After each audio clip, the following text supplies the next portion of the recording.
Sama kayak kita bisa berpikiran positif sebelumnya itu kita terjadi banyak hal-hal yang negatif yang kita lakukan.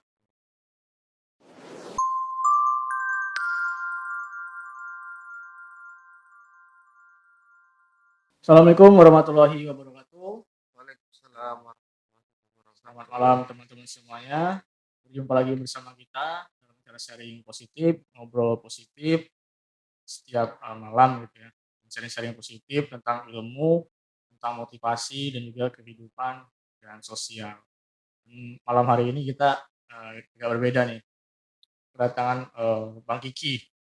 Bang Kiki sebelah kiri dan juga sama seperti yang sebelah kanan ini.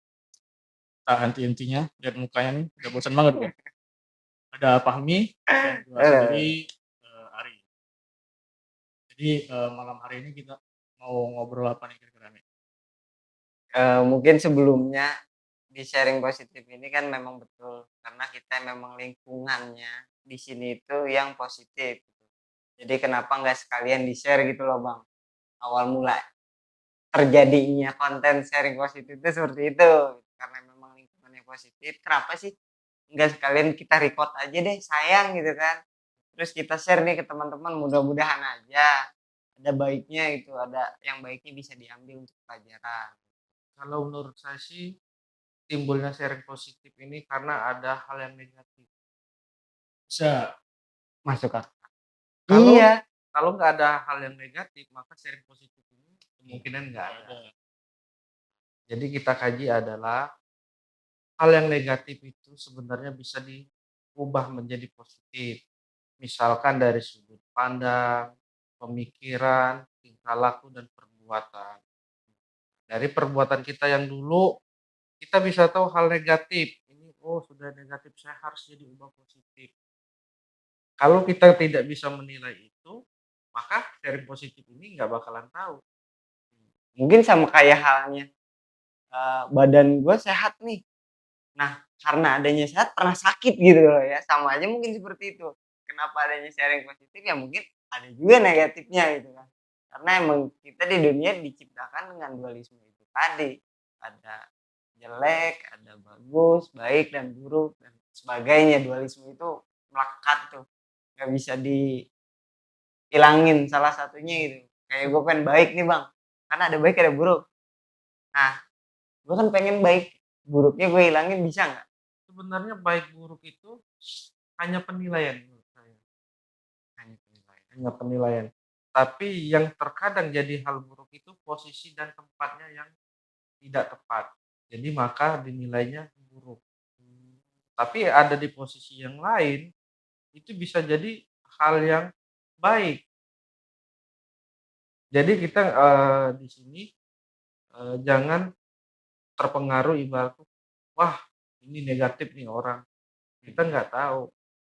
Mungkin orang itu saat dan tempatnya yang kita bicarakan tentang hal-hal yang berpikiran ke depan, tentang diri kita, belajar spiritual, tentang eh, kehidupan kita, terus sosialisasi, terus banyak hal. Tapi di saat teman kita berbicara itu tidak masuk di ranahnya. Jadi sehingga kita berpikirnya, wah ini Oh, orang salah. padahal bukan salahnya itu, malah bukan harusnya menyalahkan, enggak ya, karena Iya, emang kita harusnya lebih peka terhadap ya mungkin waktunya ya kurang tepat gitu kan, karena nggak mendukung dan ya iya sih bener ya Bang, kayak ada situasi dan kondisi yang membuat orang itu salah, padahal dia nggak salah. Ada aja tuh yang gitu, kayak sering banget nemuin Bang Kiki nyebelin banget. Di waktu yang pas enggak kok enak bisa diajak collab gitu kan. Beneran jujur, kalau gue mah mending jujur gitu Bang, terang-terangan. Karena ya di saat kalau omongan gue dipatahin. Enggak, itu kan pelajaran buat gue juga memang karena kan ya wawasan gue kurang luas. Kalau gue mah kan nanya aja gitu jadi kan. kayak gini contoh ya. Saat ini Mas Fahmi lagi nggak mood. Mhm. Saya ajak bercanda. Maka penilaian Mas Fahmi ini orang nggak mikirin hati gua ya. Perasaan gua lagi gimana ini. Ujung-ujungnya ada tersinggungan. Nah, itulah yang dibilang yang tidak di tempatnya. Sedangkan lawan yang berbicara ini tidak tahu kondisi yang Mas Fahmi alami. Tapi sebaliknya, kalau Mas Fahminya berpikir dengan hal yang positif, maka itu akan jadi hal yang positif untuk, oh dia tidak mengerti dengan keadaan saya, tapi saya terima. Tapi kalau posisi Mas Fahmi lagi ada masalah, ada sedih, tiba-tiba temen datang, biasa bercanda seperti biasanya, itu bakalan dibilang hal yang nggak tepat. Maka sehingga timbulnya berpikiran negatif. Padahal kalau emang kita terima kayaknya enjoy aja ya, sebenarnya gitu. Oke, iya benar lagi beberapa intens deh sama Bang Kiki beberapa hari ini gitu. Kan kemarin PKS pun kita PKS sama Bang Kiki tuh, wah seru banget tuh. Tahu nih karakter Bang Kiki itu seperti apa gitu. Jadi ini, ya benar sih Bang gitu kan, ketika kita emang nggak tepat pun kita nggak berhak dong ketika ada orang nih datang misalnya lagi sedih gitu, tiba-tiba dia ngebecandain atau apa yang bikin nggak enak di hati, itu kan bukan kontrol kita. Yang kita kontrol kan diri kita sendiri nih. Kayak gue aja nih udah sebel nih sama lu nih Bang gitu kan. Eee, yang gua tarik tuh, oh iya mungkin Bang Kiki ini, eee, belum waktunya, katakanlah begitu ya, ataupun, oh lagi nggak cocok untuk diajak bercanda nih, mungkin di lain waktu pasti ada. Kadang ada ke hal-hal, apa ya, nyamping dulu deh daripada gua, "Ah lu nggak seru banget Bang, nggak bisa diajak bercanda," gitu kan. Lebih baik gua, "Apa nih ya, oh mungkin Bang Kiki masih ada keperluan lain," atau apa gitu. Jadi harus ngelihat yang, apa ya, ngelihat lebih luas lagi nggak Bang? Sebenarnya mau luas mau tidak, itu dari sudut pandang. Baliknya, coba kita berdiri berdekatan banget dengan tembok. Mhm, Wajah kita hadapin ke tembok, kita dekatin dengan jarak kira-kira 10 senti atau 5 senti. Apa yang akan terlihat? tembok doang.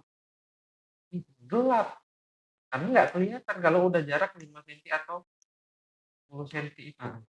Tapi coba mundur 1 meter, tembok itu akan kelihatan. Mundur 2 meter, akan kelihatan apa yang ada titik. Mundur lagi, maka akan kelihatan seperti luas.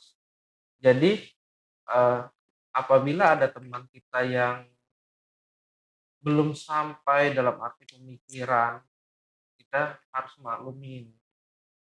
Kenapa? Kita yang berpikiran luas harus bisa, memberikan informasi kayak gitu. Iya karena tuh kemarin kita bahas juga ya di episode berapa Re? Maklum itu ke luar, bukan ke dalam.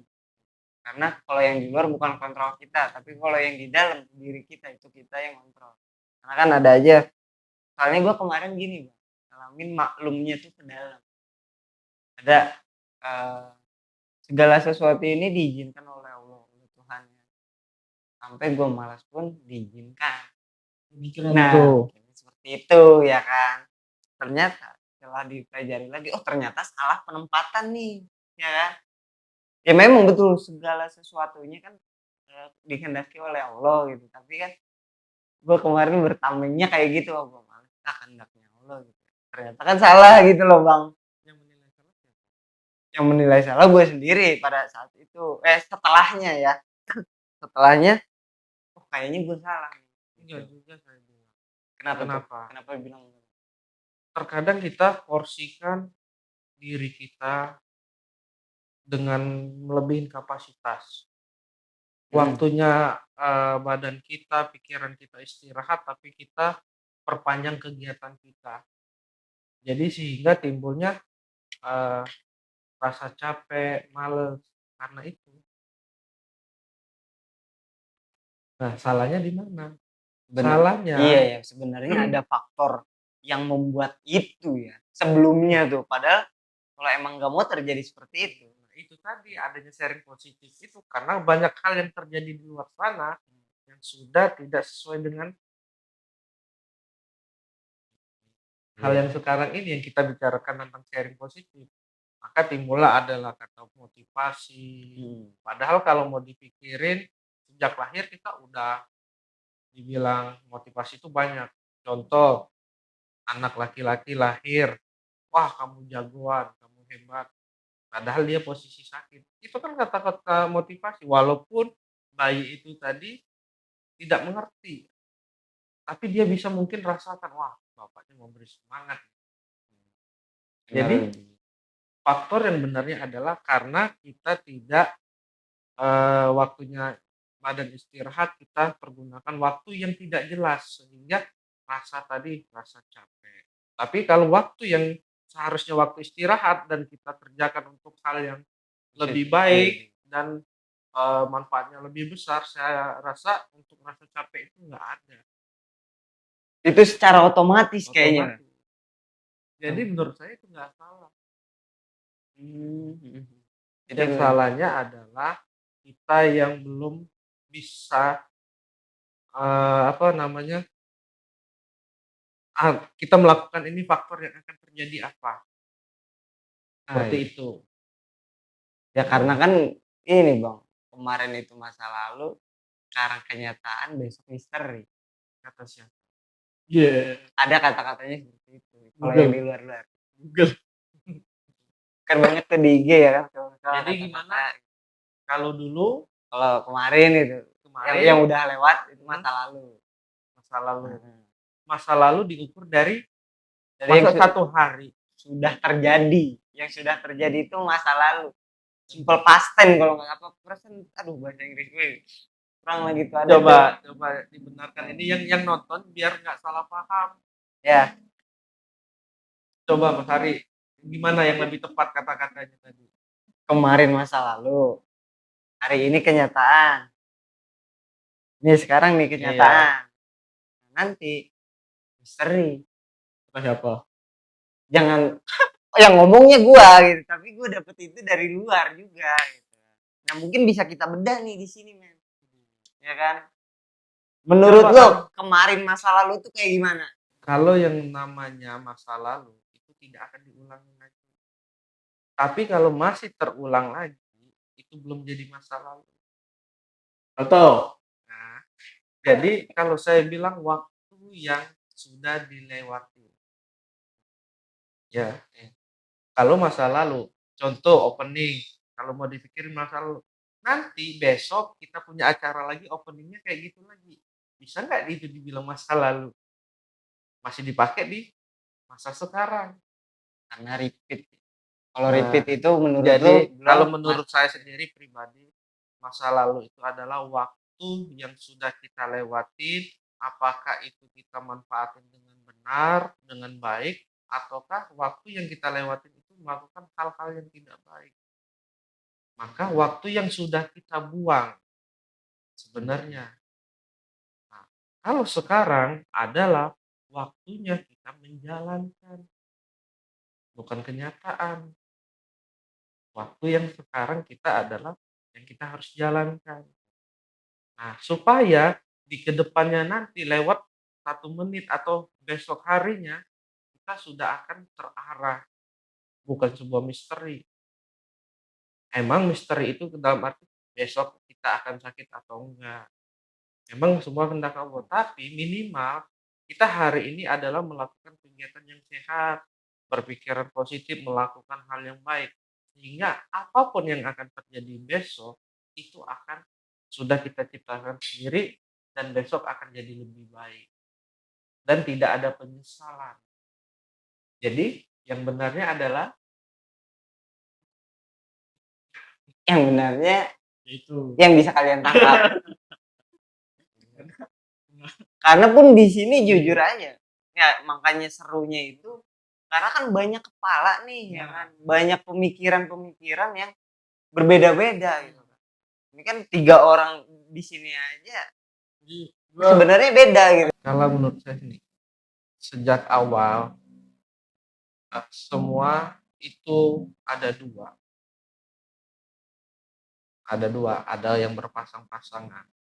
Contoh langit, bumi dan langit. Nah, iya, gitu. Terus ada tangan kanan dan kiri. Mata kenapa dua? Kebanyakan di dunia ini adalah semua berpasang-pasangan. Mata dibuat contoh kita 2 nih, kalau coba ditutup satu, pandangan kita tidak akan luas. Ya, oke, tutup yang sebelah kiri, begitupun pandangan sama. Tutup dua-duanya tidak kelihatan. Jadi alasan kenapa itu dibuat 2, supaya kita bisa melihatnya lebih luas. Dan kita bisa memandangin hal-hal yang sudah Allah ciptakan di dunia ini. Dan kita syukurin. Kita harusnya syukurin. Itu maksud dibuatnya kenapa 2. Maka prakteknya adalah coba kita tutup satu, pandangannya bagaimana? Sama sih yang gimana? Sama, tapi Masa? pandangannya tidak luas. Enggak, pandangan luasnya sama, tapi sudut pandangnya beda. Jadi kalau yang saya pikirkan itu, kalau menurut saya, menurut gue ya, kenapa mata itu diciptakan 2, biar kita bisa melihat dari 2 sisi, walaupun di satu kepala. Nah, jangankan Benar. beda-beda orang, satu kepala, satu tubuh memiliki 2 sudut pandang. Pandangnya itu sama depan, tapi beda. Berarti sudut pandang itu adalah posisi. Iya, benar. Cuman yang dibicarakan tadi adalah fungsinya tercipta 2 mata itu untuk apa? Iya kan? Pertama untuk melihat dan kita bisa melihat lebih luas lagi. Apabila ditutup, pandangan kita cuman luasnya berkurang. Tapi kalau mau lihat sudut pandang itu berbeda lagi. Tinggal geser sedikit akan berubah, akan sama sudut pandangnya. Walaupun mata ditutup, kayak gini. Saya nggak bisa lihat Mas Ari, tapi geser sedikit masih kelihatan. Ya kan? Jadi itu semuanya benar. Yang nggak benar itu kita yang tidak syukurin apa yang telah diciptakan. Kalau kita ngeluh, saya kurang fisik ini. Dilihat orang-orang di luar sana yang tidak punya tangan. Mohon maaf ya, yang tidak punya tangan, tapi dia bisa berjuang kok. Semangatnya lebih dari orang yang lengkap. Karena dia mensyukuri. Oke, awal-awalnya dia tidak menerima, tapi lama-kelamaan dia menerima dan tidak ada alasan untuk menyerah. Bagi orang yang kuat. Sama kayak kita bisa berpikiran positif sebelumnya itu kita terjadi banyak hal-hal yang negatif yang kita lakukan. Sehingga ingin kita berubah perbaiki.